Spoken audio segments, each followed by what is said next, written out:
कुत्ते की दुम सीधी। एक दिन राजा कृष्णदेव राय के दरबार में इस बात पर गर्मागर्म बहस हो रही थी कि मनुष्य का स्वभाव बदला जा सकता है या नहीं।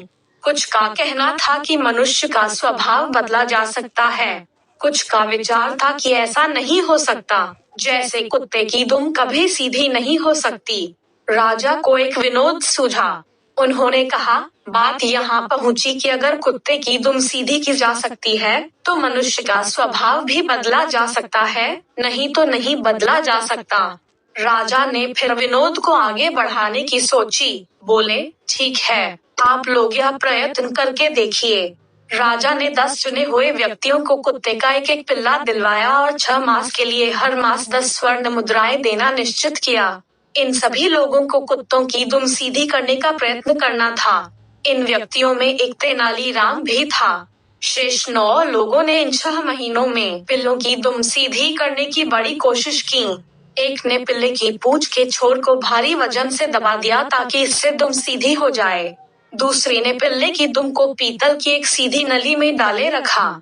तीसरे ने अपने पिल्ले की पूंछ सीधी करने के लिए हर रोज पूंछ की मालिश करवाई। छठे सज्जन कहीं से किसी तांत्रिक को पकड़ लाए, जो कई तरह से उटपटांग वाक्य बोलकर और मंत्र पढ़कर इस काम को करने के प्रयत्न में जुटा रहा। 7वें सज्जन ने अपने पिल्ले की शल्य चिकित्सा यानी ऑपरेशन करवाया।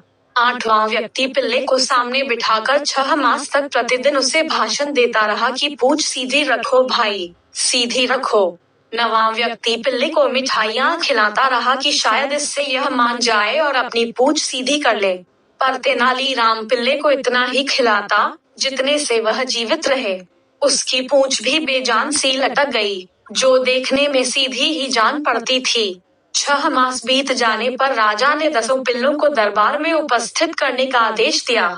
9 व्यक्तियों ने हट्टे कट्टे और स्वस्थ पिल्ले पेश किए।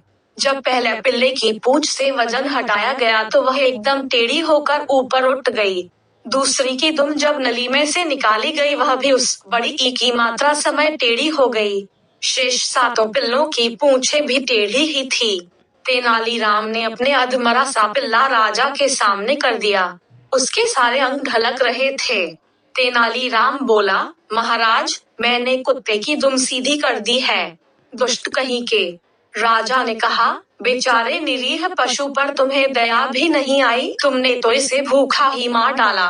इसमें तो पूंछ हिलाने जितनी शक्ति भी नहीं है। महाराज, अगर आपने कहा होता कि इसे अच्छी तरह खिलाया पिलाया जाए तो मैं कोई कसर नहीं छोड़ता, पर आपका आदेश तो इसकी पूंछ को स्वभाव के विरुद्ध सीधा करने का था, जो इसे भूखा रखने से ही पूरा हो सकता था। बिल्कुल ऐसे ही मनुष्य का स्वभाव भी असल में बदलता नहीं है। हाँ, आप उसे काल कोठरी में बंद करके, उसे भूखा रखकर उसका स्वभाव मुर्दा बना सकते हैं।